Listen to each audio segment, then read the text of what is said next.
Les recuerdo que la predicación la vamos a estar grabando y en la semana yo la voy a estar subiendo a la página de YouTube para que, si ustedes la quieren compartir en la semana a alguien o la quieren volver a ver, a checar, pues yo les voy a enviar el link.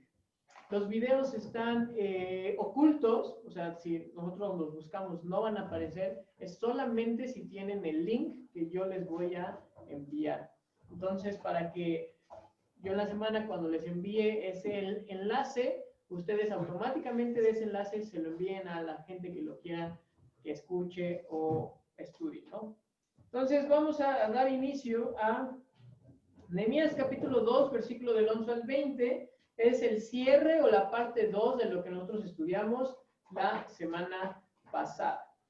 En la semana pasada vimos cómo el Señor estaba bendiciendo los planes de Nehemías, vimos la actitud de Nehemías, cuál era esta estrategia que iba a tener el siervo de Dios para poder llevar a cabo sus planes y sus propósitos, y hoy vamos a ver cómo termina o es el desenlace de este capítulo 2. Hoy vamos a estar estudiando el versículo 11 hasta el final, ¿no? Hasta el versículo 20 el día de hoy. Entonces vamos a dar lectura a todo el pasaje y después orar para poder estudiar. Dice así la palabra de nuestro Dios. Nehemías capítulo 2, versículo del 11 al 20. Entonces llegué a Jerusalén, 3 días después, me escabullí durante la noche, llevando conmigo unos cuantos hombres. No le había dicho a nadie acerca de los planes que Dios había puesto en mi corazón para Jerusalén. No llevamos ningún animal de carga, con excepción del burro en el que yo cabalgaba. Salí por la puerta del valle, cuando ya había oscurecido, y pasé por el pozo del Chacal, hacia la puerta del estiércol, para inspeccionar las murallas caídas y las puertas quemadas. Luego fui a la puerta de la fuente y al estanque del rey, pero mi burro no pudo pasar por los escombros. A pesar de que aún estaba oscuro, subí por el valle del Cedrón e inspeccioné la muralla, antes de regresar y entrar nuevamente por la puerta del valle. Los funcionarios de la ciudad no supieron de mi salida ni de lo que hice, porque aún no le había dicho nada a nadie sobre mis planes. Todavía no había hablado con los líderes judíos, los sacerdotes, los nobles, los funcionarios, ni con ningún otro en la administración. Pero ahora les dije, ustedes saben muy bien las dificultades en que estamos. Jerusalén yace en ruinas y sus puertas fueron destruidas por fuego. Reconstruyamos la muralla de Jerusalén y pongamos fin a esta desgracia. Después les conté cómo la bondadosa mano de Dios estaba sobre mí, y acerca de mi conversación con el rey, de inmediato contestaron, sí, reconstruyamos la muralla. Así que comenzamos la buena obra. Sin embargo, cuando Sanballat, Tobías y Gesem el árabe se enteraron de nuestro plan, se burlaron con desprecio. ¿Qué están haciendo?, preguntaron. ¿Se rebelan contra el rey? Yo contesté, el Dios del cielo nos ayudará a tener éxito. Nosotros, sus siervos, comenzaremos a reconstruir esta muralla, pero ustedes no tienen ninguna parte ni derecho legal o reclamo histórico en Jerusalén. Vamos a orar. Amado Dios, te pedimos que en este día podamos tener sabiduría, te pedimos que en este día podamos sacar estos principios de tu palabra para podernos aplicar y llevar a cabo en el día a día o durante la semana. Todo esto te lo pedimos en Cristo Jesús. Amén. Vamos a estar hoy analizando 5 aspectos o 5 características importantes de la vida de Nehemías y de este pasaje. Número 1, necesitamos retomar los recursos. Imagínense a Nehemías, él llega ya a Jerusalén y él se da cuenta que lo que había dicho, ¿no?, la persona que le había indicado cómo estaba Jerusalén era cierto. No sé cuántos de ustedes han sido testigos de esta desgracia de que alguien entra a tu casa a robarte. Es muy difícil, ¿no? Yo vi cómo a la casa de mis papás, pues, entraban a robar y está todo, pues, derrumbado, está todo alborotado, está todo tirado, y cuando llegas, entras como en un estado de shock, porque dices, ya perdí mis cosas, está todo aventado, de seguro ya vieron esto, de seguro ya vieron aquello, y te pones hasta cierto punto frustrado o con enojo o con impotencia de no poder hacer o no poder haber hecho nada. Entonces, Nehemías, a la hora de llegar, quizás su perspectiva fue esa. Lo que le habían contado de Jerusalén era cierto. Y él a la hora de llegar se da cuenta que todo esto que le habían contado es así o peor. Miren lo que dicen los primeros versículos. Entonces llegué a Jerusalén y 3 días después me escabullí durante la noche llevando conmigo unos cuantos hombres. No le había dicho a nadie acerca de los planes que Dios había puesto en mi corazón para Jerusalén. Nehemías necesitaba retomar estos recursos. ¿Cuáles eran estos recursos que él necesitaba para su obra? ¿O por qué yo tengo que decir y hablar que necesitamos retomar nuestros recursos? Porque miren lo que dice el versículo 11. Cuando llegué a Jerusalén, ¿no? Ya estaba ahí, vio la obra, pero después dice que 3 días después, ¿qué? Inició su obra. Nehemías sabía, y de lo que hemos estudiado acerca de Nehemías, que él tenía que realizar dos grandes cosas. Número 1, orar, ¿no? Para poner todo esto en planes de Dios, que ya habíamos visto la actitud de Nehemías acerca de la oración, pero también necesitaba descansar. Aproximadamente el viaje que duró Nehemías a la hora de llegar a Jerusalén fue aproximadamente de 4 meses. Entonces, no es que tenían su autobús, el ADO, no tenían avión, ellos tenían un burrito. De hecho, más adelante dice Nehemías que él entró con el burro que él había ocupado para llegar. Entonces, había hecho un viaje de 4 meses. Imagínense durante esos 4 meses lo que había pensado Nehemías. Ya habían pasado aproximadamente más de 8 meses desde que él oró y a la hora que él estaba iniciando su obra. Y de seguro le pasaron muchas cosas, muchas dudas, pero él sabía que necesitaba 2 cosas. ¿Cuáles eran esos recursos que tenía que volver a tomar? Su relación con Dios, que lo vamos a estar analizando durante todo este pasaje, y su descanso. De hecho, uno de sus contemporáneos, Esdras, antes de hacer un evento, antes de realizar su obra, también descansó 3 días. No quiere decir que es como un número mágico, no tienes que descansar 3 días. Imagínense, yo el día de mañana le digo a mi jefe, ¿sabes qué? Voy a descansar 3 días. Porque ayer el pastor dijo que Nehemías descansó 3 días. Pues te van a correr, te van a decir, pues qué bueno, ¿no? Pero aquí nunca se descansa. Entonces, no es que Esdras y Nehemías tuvieran que descansar 3 días en específico, ¿no? Pero ellos lo ocuparon para poder poner todo en perspectiva y para poder descansar. Entonces, la necesidad física de Nehemías era muy, muy importante. El esfuerzo de estar caminando, algunos eruditos dicen que 15 kilómetros caminaba al día. Imagínense, nosotros en este tiempo de cuarentena, ¿no? Quizás hemos caminando, ¿qué? 4 kilómetros y eso ya mucho durante el día. Es más, aunque no existiera cuarentena, no nos gusta caminar, no nos gusta hacer ejercicio. Imagínense 15 kilómetros diarios durante 4 meses. Nehemías, algo que sí puedo estar seguro es que llegó con buena forma para hacer todo este trabajo, ¿no? Y entonces él descansa porque sabía que era muy importante. El agotamiento físico hace imposible o hace más difícil que nosotros podamos progresar en una tarea. También el físico y el mental, pero sobre todo el físico. ¿Por qué? Porque nos entra el cansancio, porque quizás nos llega la ansiedad, porque pues convertimos las oportunidades que tenemos en cargas insoportables. ¿Por qué? Porque hay cosas buenas que quizás aparecen, pero como estoy cansado, como hay gente que dice, ya estoy cansado de la vida, ¿no? O sea, cansado de la vida, y lo dijo Juan de 15 años, ¿no? Ya estoy cansado de la vida. O sea, todavía falta mucho que recorrer, muchos problemas, muchas situaciones. Y cuando nosotros estamos cansados, no podemos poner todo en perspectiva. Por eso nos dice, ¿no? La sabiduría popular nos habla o nos cuentan que nosotros no debemos de tomar decisiones cuando estamos molestos, cuando estamos cansados o cuando estamos muy de buenas, ¿no? Que es ahí donde yo aprovechaba para pedirle permiso a mis papás. ¿Están muy de buenas? Me van a decir que sí. Entonces, Nehemías sabía, antes de iniciar mi proceso, antes de contratar a las personas, antes de decir, que venga mi cuate, yo necesito descansar.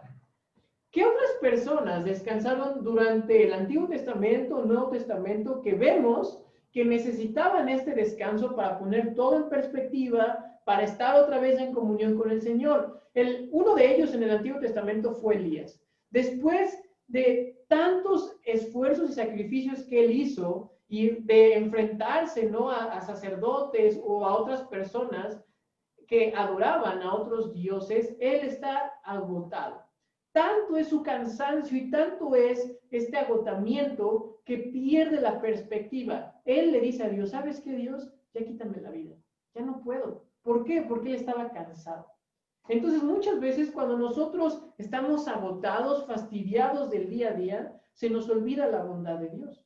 Se nos olvida todo lo que Dios ha hecho con nosotros. Por algo que nos sale mal o por un momento que nosotros estemos cansados. Entonces, Dios le tiene que decir a Elías, ¿sabes qué? Bájale 2 rayitas a tu comportamiento. A ver, aquí no eres un niñito de 5 años, no me estés haciendo tus berrinches. Come y descansa. Y después Elías dijo, va, adelante, y continuó su obra. Tanto es así, ¿no?, que necesitamos este descanso, que el mismo Señor Jesús, imagínense todos estos hechos y milagros que hizo y que nosotros lo vemos ahí en los evangelios, aún así el Señor Jesús apartaba un tiempo, ¿para qué? Para la comunión con el Padre y para su descanso. Imagínense, los discípulos, esos 12 que vemos que una y otra vez lo que les dice el Señor Jesús le entra por un oído y les sale por el otro, que no entienden, que son necios. Ahora imagínense hacer la obra o continuar o escuchar la enseñanza del Señor Jesús cansados. ¿Cómo hubieran estado los discípulos? Peor. Si aún así eran muy difíciles, pues cansados y agotados iba a ser más difícil este proceso. Entonces, uno de los principios que vemos aquí con Nehemías es, antes de iniciar cualquier cosa, necesitamos tomar o retomar la perspectiva. ¿Cómo? Orando, poniéndonos a cuentas, estando delante del Señor y poder tomar un descanso. Y cuesta, ¿no? Y es difícil por lo que vemos en el día a día, porque el trabajo, la familia, las actividades, y Chris está de testigo, se los digo yo que nunca paro, pero necesito descanso. No hay que, es que nunca tengo tiempo. Sí necesitamos tiempo, el problema es que no nos organizamos bien. Pero el descanso debe ser parte vital. Ahora, es parte vital para que sigamos poniendo en marcha el plan, el propósito, nuestro trabajo. Porque hay algunos, ¿no?, que nos gusta descansar de más, ¿no? Ya llevamos 3 años descansando, es que yo veo en la Biblia que hay que descansar. No, también ponte a trabajar, también échale ganas, también ponte a hacer lo que Dios te pide. Pero necesitamos este balance y Nehemías sabía hacerlo muy bien. Entonces, la necesidad física es muy importante, pero también la necesidad espiritual, que ya lo hemos visto los capítulos pasados, pero lo vemos también en el versículo 12, porque Nehemías dice, no le había dicho a nadie acerca de los planes que Dios había puesto en mi corazón para Jerusalén.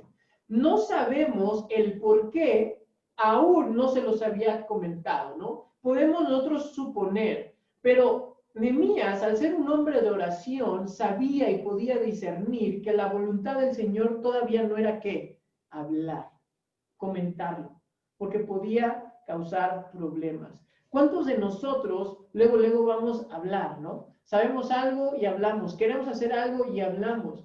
Cuando es, espérate, pon las cosas ¿en qué?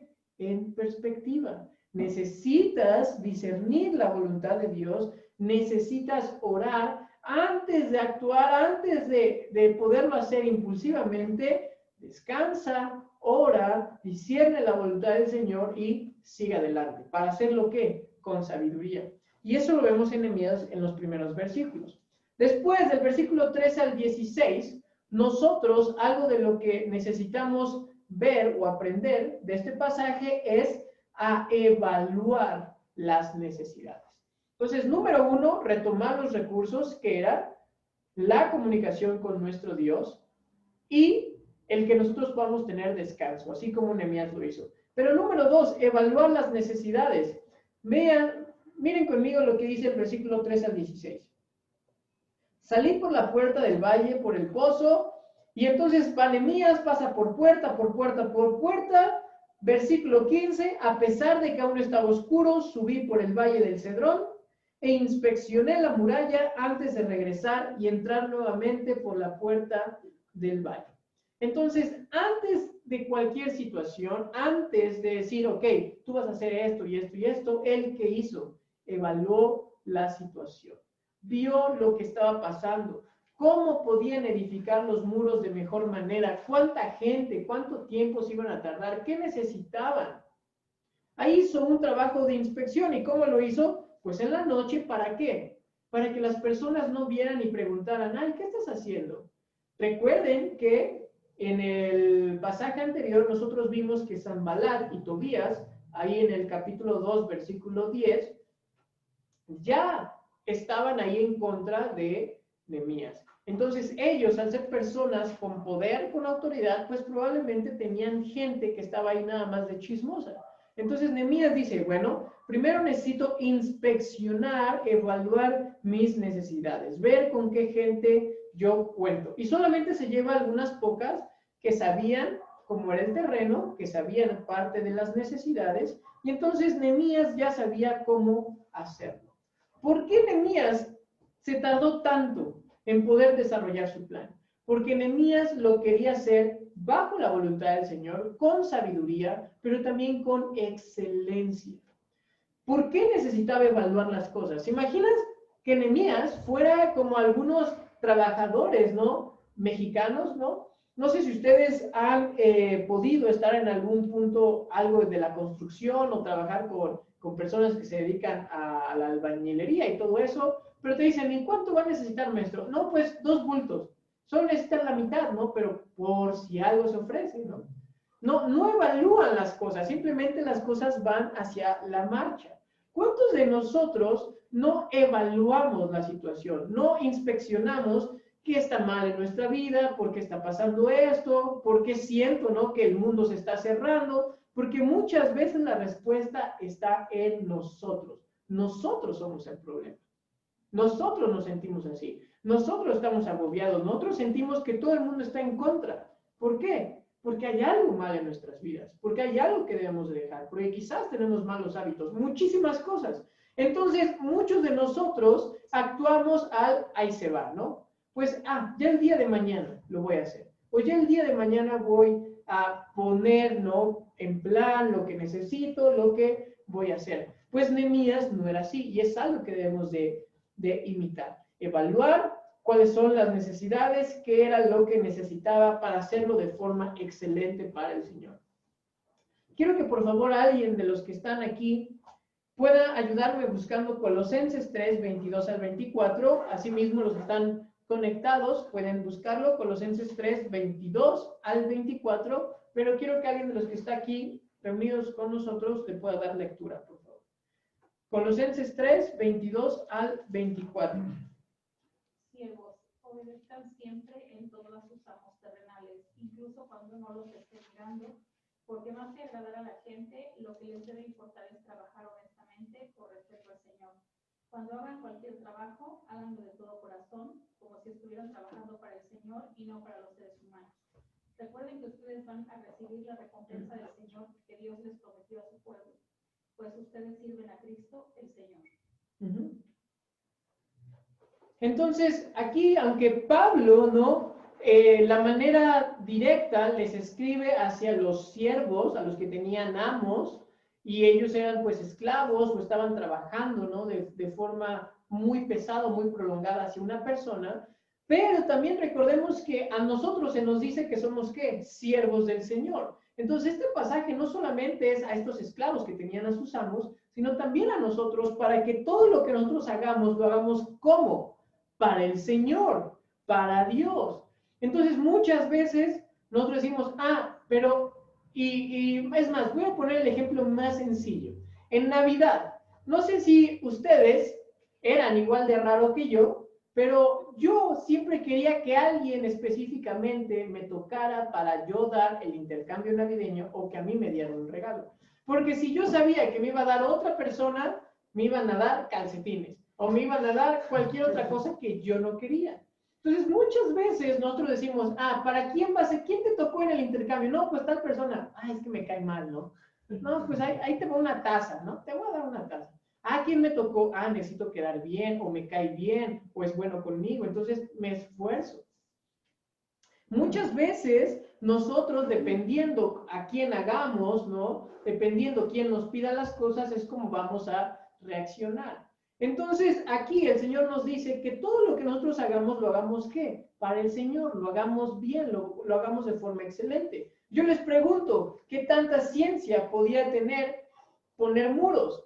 Quizás no era tan difícil como construir una pirámide, ¿no? Pero aún así, Nehemías sabía que eso necesitaba, ¿qué? Hacerlo como para el Señor.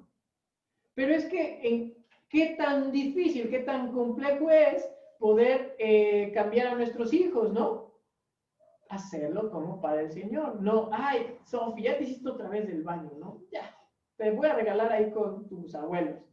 Es que ya, o me canso, o esto, ¿no? Lo mismo, en cualquier situación para esto aplica, ¿no? Para hacer la tarea, para hacer la comida, para hacer nuestro trabajo, para todas estas cosas. Lo hagamos para el Señor, de forma excelente, porque lo hacemos para Él.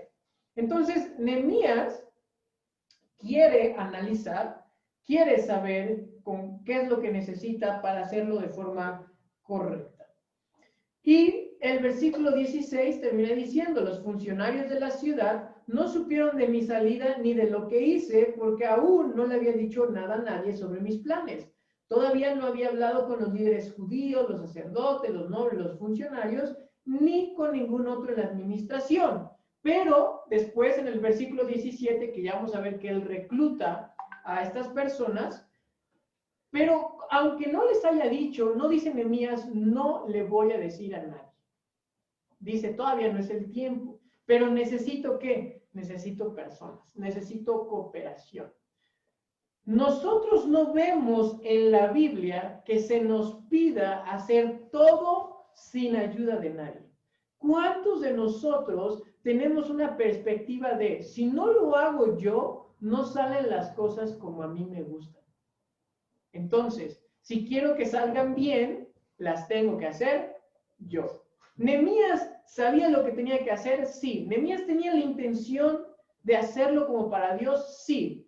Pero necesitaba ¿qué? A gente. Y Nehemías sabía que aunque todavía no era el tiempo para decirle, vamos a ver en el versículo 17 como ya les comenta, pero él necesitaba a las personas. Porque se trataba de un proyecto ¿en qué? En cooperación. Jamás en la Biblia nosotros vemos que se nos encargue algo y que sea de uso solamente para nosotros o de trabajo solamente para nosotros. No se nos pide que seamos individualistas. Al contrario, siempre se nos pide que cooperemos unos con otros.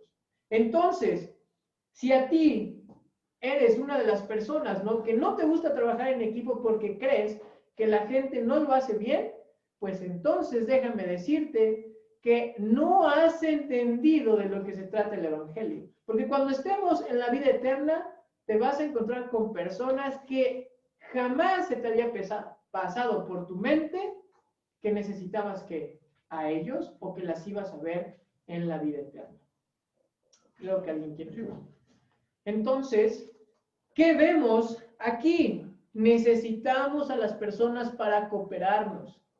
Nehemías sabía lo que tenía que hacer, pero necesitaba a las personas. Nosotros no podemos ir por la vida siendo personas solitarias, queriendo hacer todo por nuestra cuenta.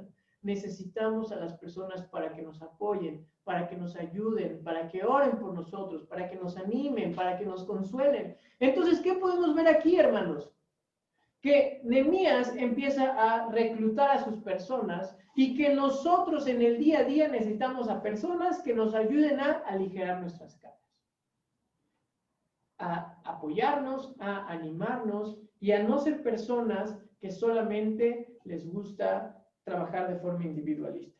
Número 3, Nehemías empieza a reclutar a esta gente, ¿no?, con sus dotes de liderazgo, versículo 17.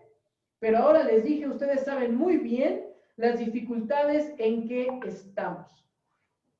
Jerusalén yace en ruinas y sus puertas fueron destruidas por fuego. Reconstruyamos la muralla de Jerusalén y pongamos fin a esta desgracia. Y en este versículo 17, muy corto, que vamos a ver cómo Nehemías recluta a sus compañeros, podemos analizar dos pasos que Nehemías va a hacer. Número uno, lo primero es identificarse con los colaboradores, identificarse con sus compañeros. Miren lo que dice el pasaje. Ustedes saben muy bien las dificultades en que estamos. Y aquí podemos hacer un paréntesis. A ver, Nehemías, tú acabas de llegar hace 3 días y dices que estamos en una desgracia. Tú estabas en Persia, estabas en un palacio, estabas en un alto honor, ¿no? Al ser copero del rey. Tú no estuviste en todo este proceso de cautiverio. ¿Por qué dice que estamos? Porque Nehemías se identificaba con ellos en su dolor. Nosotros, hermanos, necesitamos identificarnos unos a otros, no solamente por ser hijos de Dios, por pertenecer a una misma iglesia y por pertenecer al cuerpo de Cristo, sino porque entre nosotros hemos pasado por las cosas o iguales, o en mayor cantidad o en menor cantidad, pero nos podemos apoyar. A veces creemos que el problema que estoy pasando por esta semana, por este mes o por este día, soy a la única persona que le ha pasado esto. Y eso es una mentira. Entonces, debemos identificarnos. Y eso es lo que hace Nehemías. Número 2, él plantea una perspectiva espiritual. Y él dice en el pasaje, reconstruyamos la muralla de Jerusalén y pongamos fin a esta desgracia. ¿Cuál era esa desgracia? ¿Por qué Nehemías pone una perspectiva espiritual? La desgracia no era ver los muros tirados. La desgracia era que las naciones empezaban a decir que su Dios se había olvidado de ellos, que su Dios ya no los apoyaba, que su Dios ya no era tan bondadoso. Entonces Nehemías dice, ¿saben qué? Compañeros, colaboradores, hermanos, tenemos un mismo dolor, pero Dios no nos ha abandonado, que vamos a verlo más adelante. Y entonces, ¿qué pasa? Versículo 18, y después les conté cómo la bondadosa mano de Dios estaba sobre mí y acerca de mi conversación con el rey. Entonces él les comenta la situación espiritual, lo que las naciones estaban diciendo de ellos, y él les anima, ¿no?, a que ellos consideren todos estos aspectos y vean que detrás de toda esta obra estaba ¿quién? Estaba Dios mismo. ¿Cómo él repite esta fórmula? La bondadosa mano de Dios estaba sobre mí. Y les cuenta lo que pasó con el rey. ¿Por qué, hermanos? Porque ya lo habíamos nosotros visto, que ya habían tratado de edificar los muros una vez. Pero el rey dijo, ¿saben qué? No. Y ahora, no por un propósito, por un mérito humano de Nehemías, no porque él tenía una buena iniciativa, sino porque la bondadosa mano de Dios estaba ¿qué? Con ellos. Estaba con ellos, estaba sobre ellos y los iba a respaldar. Necesitaba él animar a la gente. ¿Cuántos de nosotros conocemos a personas que están desesperanzadas, que están con una falta de consuelo y una falta de ánimo, que están pasando, batallando por algunas cosas similares a nosotros, y lo que hacemos es que, pues tú estás mal, yo también, pues estemos en la desgracia juntos, ¿no? En lugar de animar y ver cómo Dios nos ha tratado de una forma bondadosa, porque no solamente estamos aquí con vida y con salud, sino porque hemos visto su provisión y su misericordia. Entonces, muchas veces nosotros estamos en una situación que podemos animar a la gente o también podemos ponerles más cargas y desanimarlos. ¿Y qué hacemos? Todos pasamos por problemas, todos. Pero la diferencia es nuestra perspectiva. Sabemos que Dios está con nosotros o seguimos pensando que Dios en cada problema nos deja. Nehemías sabía que en esta situación Dios estaba con ellos y necesitaba animar a su pueblo y les cuenta su testimonio. ¿Cuántos de nosotros no solamente tenemos un testimonio importante y hemos visto lo que Dios ha hecho, sino podemos nosotros animar a estas personas? ¿Y qué dice el pasaje? De inmediato contestaron, sí, reconstruyamos la muralla. Entonces, ¿qué aprendemos? ¿Qué es lo que hemos analizado en estos versículos? Pues, número uno, que nosotros necesitamos retomar las cosas. ¿Cómo las vamos a retomar? Estando descansados y estando en esta relación con Dios, apartando un tiempo para orar. Número 2, necesitamos evaluar lo que necesitamos, evaluar nuestras necesidades, y esto conlleva, ¿no?, a trabajar en equipo, eso conlleva a buscar a las personas idóneas para el trabajo, como en el punto número 3, reclutar a las personas, y esto implica que nosotros debemos que llevar ánimo a la gente. Pero ¿cómo termina el pasaje? Pues muchas veces las historias no tienen un final feliz, ¿no? Ahorita no es un final, pero en este pasaje sí es un final y no está tan feliz. Versículo 19. Sin embargo, cuando Sanballat, Tobías y Gesem el árabe se enteraron de nuestro plan, se burlaron con desprecio. ¿Qué están haciendo?, preguntaron. ¿Se rebelan contra el rey? Después de Nehemías animarlos, llegan unas personas que son enemigos de Nehemías, que no querían que reconstruyeran estos muros por algunas situaciones específicas de estas personas. Los nombres que vemos aquí eran personajes que tenían autoridad, poder, ¿no? No me voy a entrar mucho a detalle para no desviarnos del tema, pero estas personas controlaban ciertas porciones cercanas a Jerusalén.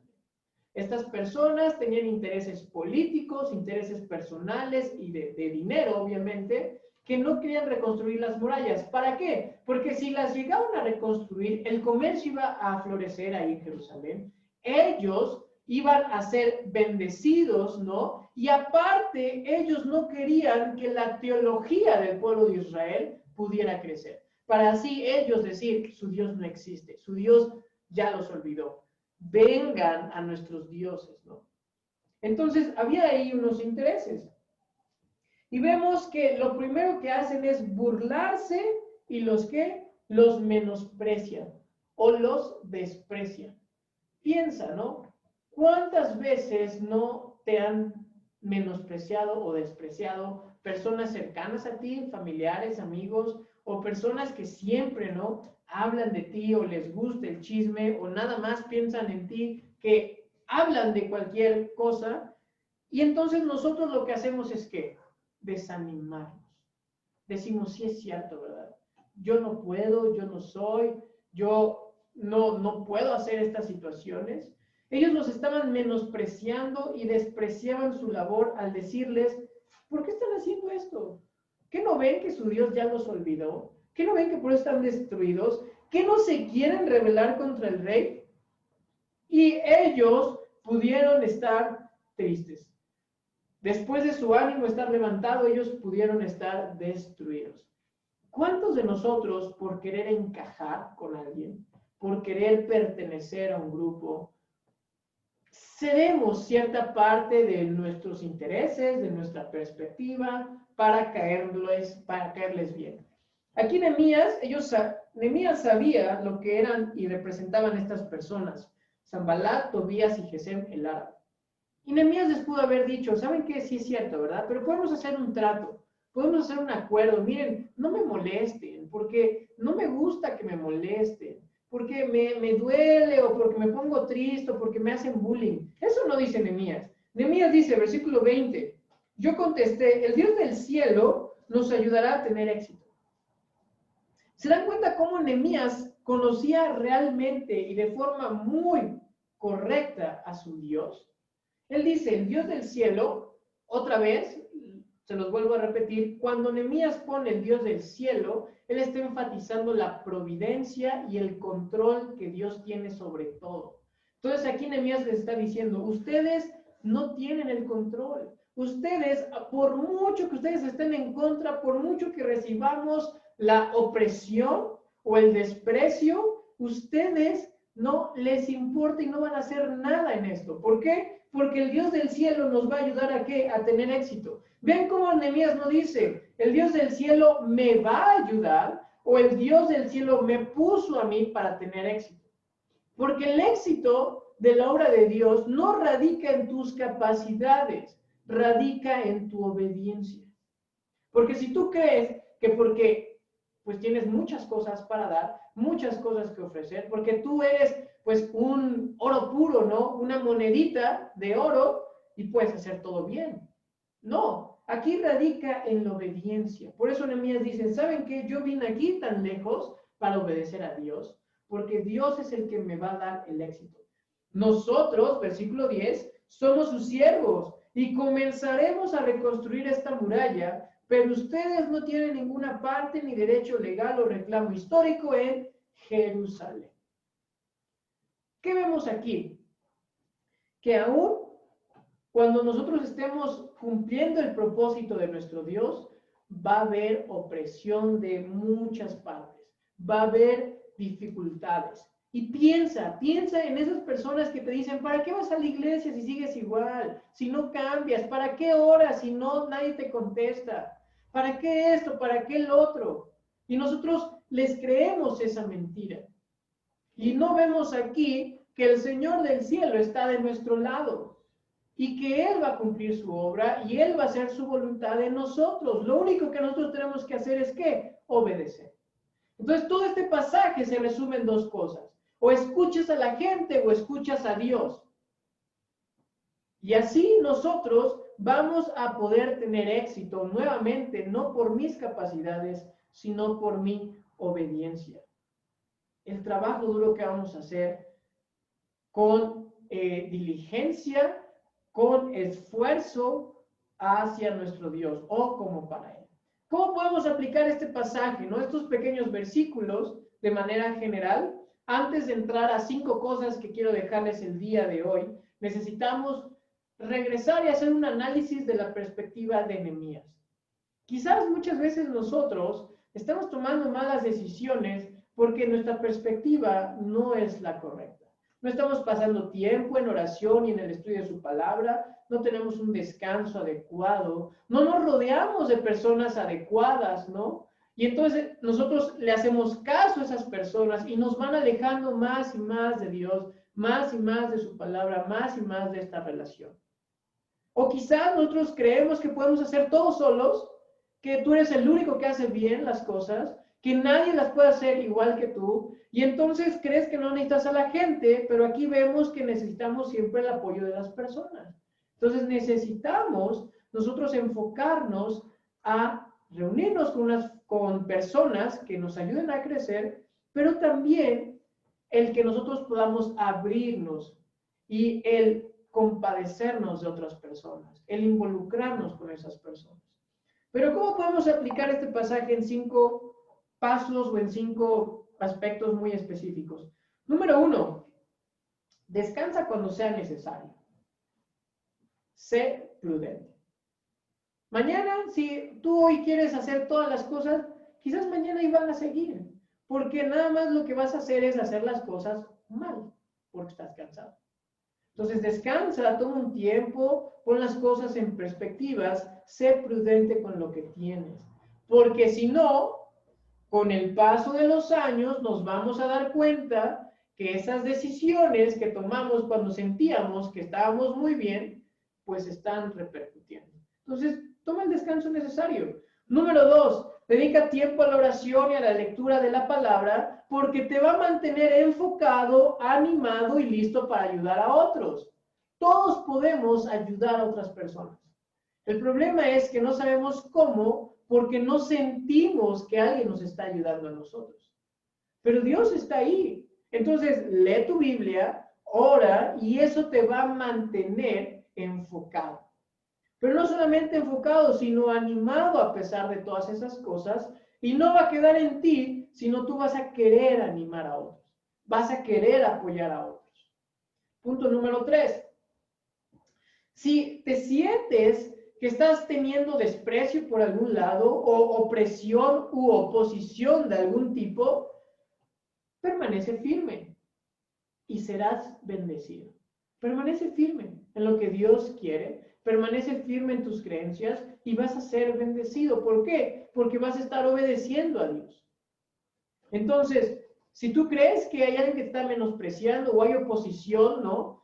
Qué curioso que cuando quiero conectarme a la iglesia se me ve el internet, ¿no? Si siempre está bien. Qué curioso que cuando quiero llegar temprano a la iglesia no pasa el camión, se me ponche una llanta. Ya me peleo con el vecino, ya esto, ya el otro. Qué curioso, ¿no? Que cuando esto me pasa algo. ¿Por qué? Porque vas a sufrir oposición. Pero Dios está de nuestro lado y Él es victorioso y es más fuerte que cualquier cosa. Entonces, mantente firme y serás bendecido.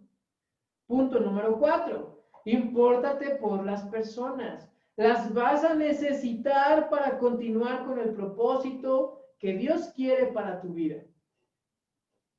Bien o mal, vas a necesitar a las personas en algún punto. No por conveniencia, sino porque Dios te las puso ahí para que tú puedas desarrollar tu carácter. Hay muchas personas que Dios las va a poner en tu camino para que tú puedas desarrollar la paciencia. Hay muchas personas que Dios te las va a poner en tu camino para que desarrolles el cuidado, la empatía y la misericordia y demás, ¿no?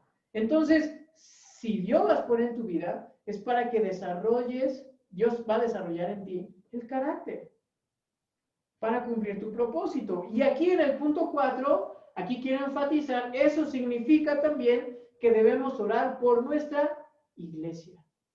Orar por nuestra iglesia, por las personas, por nosotros, ¿no? Por mí. Necesitamos orar por nuestra iglesia. Punto número 5, siempre ten en mente a quién le sirves y a quién sigues. Si tú tienes en mente que sigues a los hombres, la gente te va a decepcionar. Si tú pusiste tus esperanzas, no en tu presidente, tú decías, pero es que este va a ser el cambio que necesitamos. Y te diste cuenta que quizás no, pues es que los hombres te fallan, hombres y mujeres, hablo hombres en general, de la humanidad, porque somos finitos. ¿Cuántas veces tú no has dicho, esta persona jamás me va a defraudar? Y te defrauda, te menosprecia, te lastima. ¿Por qué? Porque tú crees que las esperanzas están en unas personas. Pero si tus esperanzas están en Dios, si tú estás enfocado a quién le sirves y por qué le sirves y quién eres, con tu identidad con Cristo, por más que personas te desanimen, te sientas triste, te defrauden, tú vas a tener la perspectiva correcta de quién es a quien sigues y le sirves. Entonces, en esta semana tenemos mucho trabajo que hacer. En esta semana tal vez a nosotros nos cuesta animar a la gente. Tal vez lo que más quisiéramos es que solamente existiéramos nosotros en el mundo. Busca a la gente, interésate por la gente, anima a la gente. Cuéntales cómo la mano bondadosa de Dios está contigo. O tal vez eso no lo necesitas, pero ¿qué tal si necesitas un descanso? La próxima semana no voy a estar yo. Necesito un descanso. Necesitamos un descanso. Tal vez nos cuesta, ¿no? La actividad. Estamos una cosa y luego hacemos otra cosa y caemos en activismo. Tal vez necesitamos un descanso. O tal vez tú descansas, ¿no? Te gusta descansar, te gusta animar, pero ¿qué tal orar y leer, ¿no? ¿A poco hay que orar? ¿A poco hay que leer, no? Pues sí, para mantenernos, ¿qué? Enfocados, animados y poder ayudar a otros. O tal vez, ¿no? Tú has venido haciendo todo esto, pero necesitas una y otra vez recordarte quién eres, a quién le sirves, porque te gusta escuchar a otras personas, porque te gusta, ¿no? Quedar bien con todas las personas, porque las personas te definen. Entonces, sea cual sea nuestra condición el día de hoy, en esta semana necesitamos ponernos las pilas y podernos actuar. Vamos a orarnos.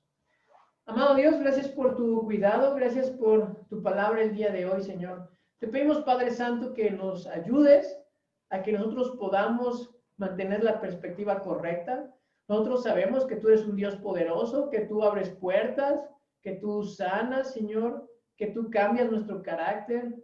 Te pedimos, Padre, que podamos estar animados en cualquier situación, que podamos ayudar a otros, que podamos interesarnos por las personas. También que podamos, Señor, pues tener un tiempo de descanso, un tiempo de estudio, de lectura y de oración, de ánimo para otras personas. Gracias por el día de hoy, Señor, y te pedimos que nos des sabiduría para poder aplicar tu palabra. Gracias por la vida de cada uno de mis hermanos que decide apartar este tiempo, Señor, para obedecerte, apartar este tiempo para salir animados, retados, confrontados o exhortados, Señor, pero para poder ser más como tú, Padre. Gracias por este día y todo esto te lo pedimos en Cristo Jesús. Amén. Quiero invitar a Chris, si puede orar por las ofrendas y diezmos, y después vamos a tomar 5 minutitos para poder enfocar todo para la escuela dominical, que nos las va a compartir también Chris. Entonces, Mick, por favor. Vamos a orar por las ofrendas, hermanos. Señor, te damos muchas gracias por tu amor, gracias por tu cuidado, por tu provisión, por todas nuestras necesidades. Gracias porque también nos das la oportunidad de compartir con otros, compartir con la iglesia y las necesidades de la iglesia. Pedimos por tu sabiduría en cómo manejar nuestra economía y poder ser fieles también en esta área de nuestras vidas. Bendice las ofrendas, Señor. Pedimos en el nombre de Jesús. Amén. Okay. Entonces vamos a tomar unos minutitos.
Ya está grabando. Ya, vamos a empezar. Muy bien, hermanos, estamos siguiendo nuestro estudio de los profetas menores y hoy nos toca el cuarto, que es Abdías. Abdías. No sé si conozcan algo acerca de este libro Abdías. Probablemente es uno de los libros menos conocidos de toda la Biblia, porque es solo un capítulo, 21 versículos. Lo puedes leer en 3 minutitos. No te va a costar mucho tiempo leer este libro. Pero tiene un mensaje muy importante para nosotros también. Vamos a empezar viendo el autor.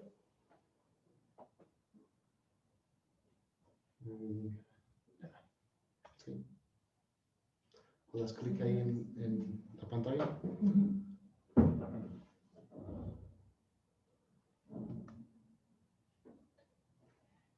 Ahí está.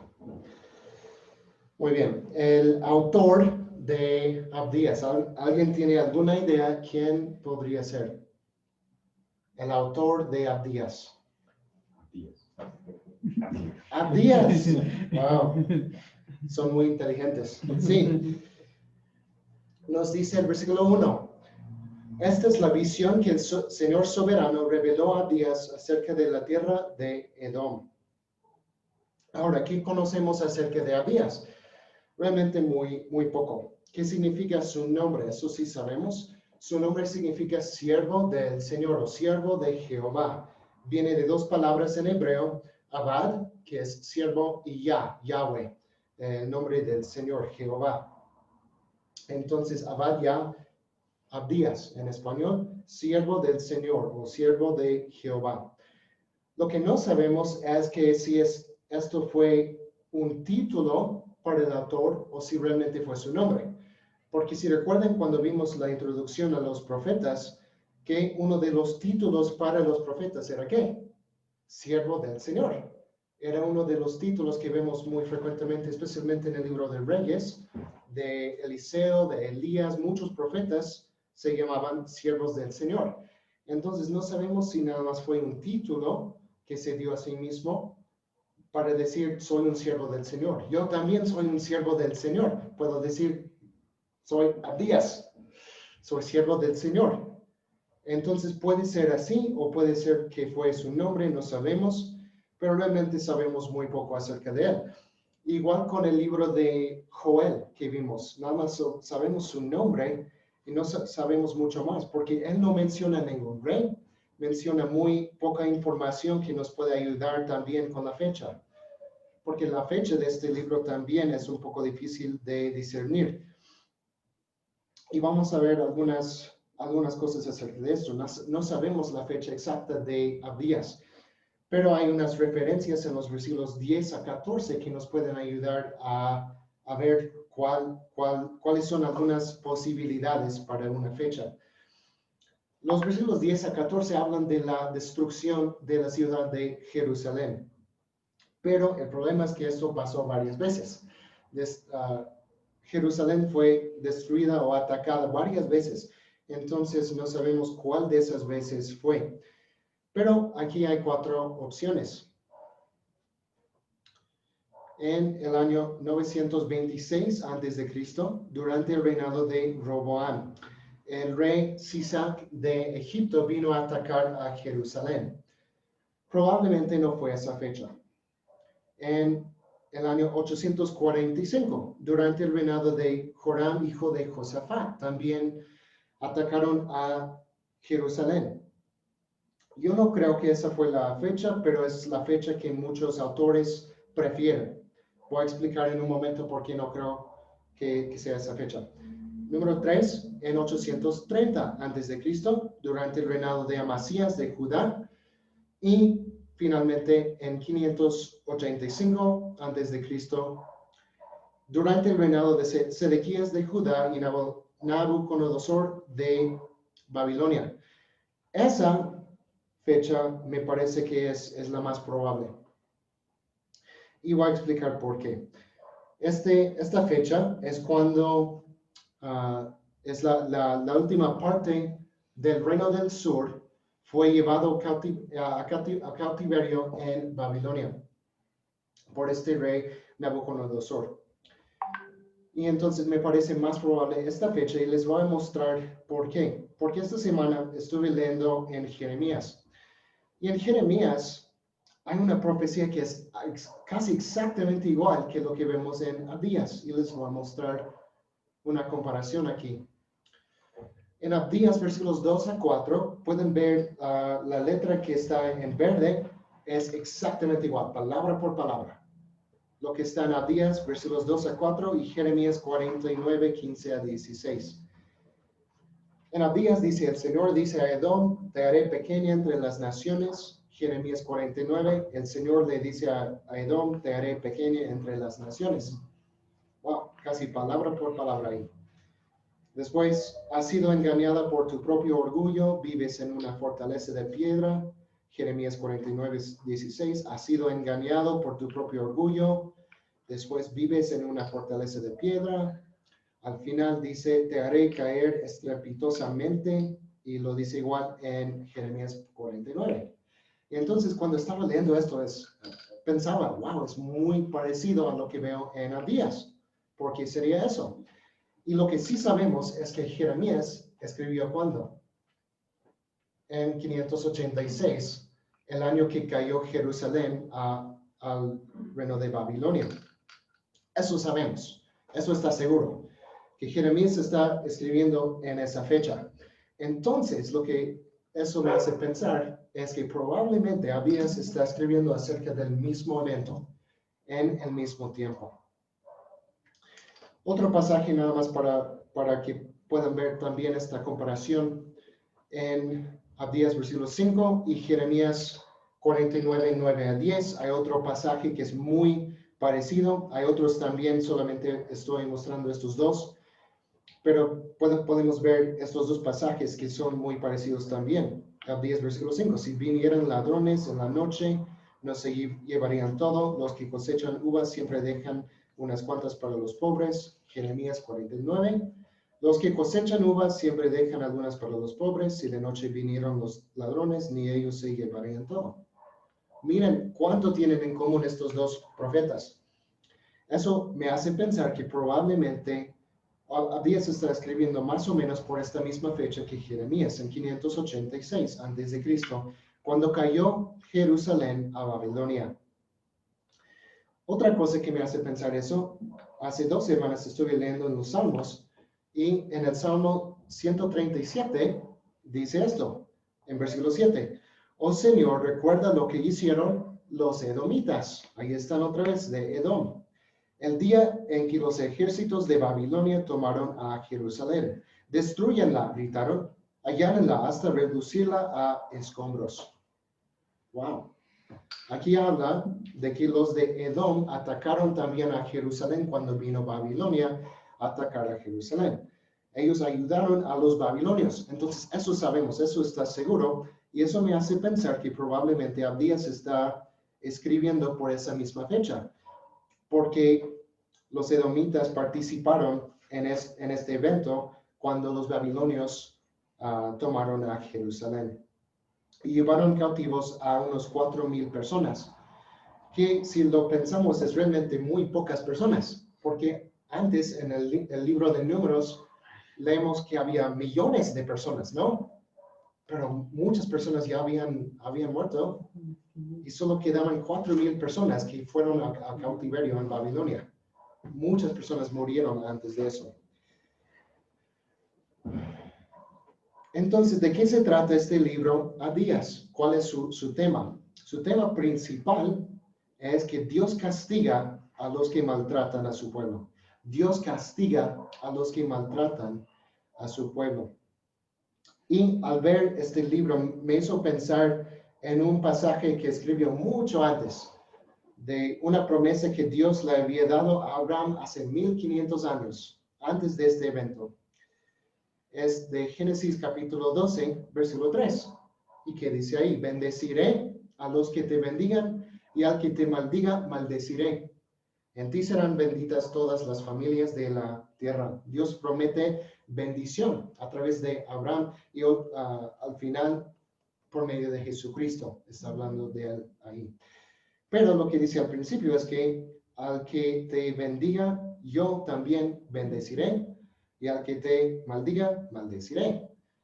Eso es lo que hizo el pueblo de Edom, y lo que vamos a ver en Abdías, que el pueblo de Edom maltrató o maldijo a Israel, podemos decir. Y lo que Dios dice es que yo también maldeciré por lo que hiciste. Entonces Dios castiga a los que maltratan a su pueblo. Esto es lo que vemos en este libro de Abdías. Algunos pasajes importantes.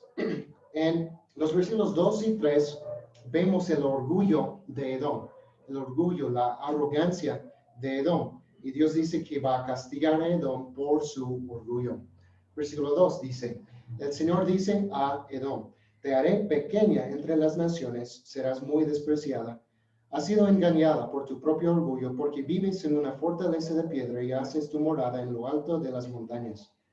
¿Quién puede tocarnos aquí en las remotas alturas? Te preguntas con arrogancia. 2 veces Dios menciona su orgullo aquí, también después va a mencionar otra vez el orgullo, la arrogancia de este pueblo de Edom. ¿Por qué tenía tanto orgullo? Porque pensaba que estaba muy seguro, que no necesitaba a Dios, que tenía todo lo que necesitaba, y por eso estaba muy orgulloso. Pero Dios dice que va a castigar a este pueblo de Edom por su orgullo. Otro pasaje importante, los versículos 10 a 14, ya mencioné que estos versículos nos dan un poco de contexto histórico de lo que hizo Edom y por qué Dios va a castigar a este pueblo. Versículo 10. A causa de la violencia con la que trataste a tus parientes cercanos de Israel, te llenarás de vergüenza y serás destruido para siempre. Cuando tus parientes fueron invadidos, te mantuviste al margen y te negaste a ayudarlos. Los invasores se llevaron su riqueza y echaron suertes para repartirse Jerusalén, pero tú actuaste como un enemigo de Israel. No debiste alegrarte cuando desterraron a tus parientes a tierras lejanas. No debiste gozarte cuando el pueblo de Judá sufría semejante desgracia. No debiste hablar con arrogancia en ese terrible tiempo de angustia. Y seguimos en el versículo 13. No debiste saquear la tierra de Israel mientras ellos sufrían semejante calamidad. No debiste regodearte de su destrucción mientras sufrían semejante calamidad. No debiste robar sus riquezas mientras sufrían semejante calamidad. No debiste pararte en la encrucijada para matar a los que intentaban escapar. No debiste capturar y entregar a los sobrevivientes en su terrible tiempo de angustia. Esto es exactamente lo que pasó cuando Babilonia atacó a Jerusalén. Los edomitas participaron en todo esto, mataron a los israelitas, entregaron a los israelitas a los babilonios, participaron con los enemigos de Israel para matar a los israelitas y a llevarlos en cautiverio. Eso es exactamente lo que hizo Edom, y Dios dice que por eso va a castigar este pueblo, por lo que hizo a sus parientes. Ahora podemos pensar en la historia de Edom e Israel. No sé si conozcan dónde empezó todo esto. Hace tal vez también unos 1400, 1500 años antes de esto, todo empezó con unos gemelos, Jacob y Esaú. Y no sé si ustedes saben, pero no se llevaron muy bien estos hermanos. No se trataron bien entre sí y Jacob le robó a Esaú sus bendiciones, sus derechos, todo eso. Entonces, desde ese entonces tenían problemas. Toda la historia, ellos y también sus descendientes siempre tenían problemas. Entonces, por toda esta historia, 1500 años habían tenido estos problemas y los edomitas no trataban bien a sus parientes. Varias veces atacaron a Jerusalén, trataron mal a sus parientes y Dios dice aquí al final, ya, Ya es tiempo de su castigo. Dios es muy paciente, porque vemos que a través de muchos años Edom maltrató al pueblo de Dios, de Israel. Pero por fin es tiempo del castigo. Dios es muy paciente también con nosotros, pero viene un día de castigo para el pecado si no estamos confiando en Cristo Jesús. Y esto también es algo que vamos a ver en este libro de Abías, que Dios juzgará a todas las naciones, no solamente a Edom.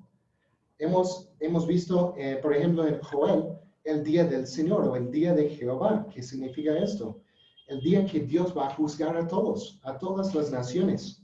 Y esto vemos en el versículo 15 aquí. Se acerca el día cuando yo, el Señor, juzgaré a todas las naciones paganas. El Señor va a juzgar a todos. Y lo que esto nos enseña es que Dios, aunque sí es paciente, Él es el juez de todos y viene un momento de juicio. Viene un día de juicio y Dios va a juzgar a todos. Dios es soberano en su juicio de todas las naciones y también es soberano en su misericordia. Y con esto termina el libro. No termina con todo este juicio, con con todo este castigo. Termina con una promesa, con una bendición. En los versículos 17 a 21 vemos que Dios restaurará y bendecirá a su pueblo. Hay una esperanza. En estos momentos el pueblo de Israel está saliendo al cautiverio y están probablemente muy, muy tristes. Los que todavía están vivos, porque ya no había muchos. Pero están muy tristes. Pero Dios les da una promesa de restauración y bendición en el futuro.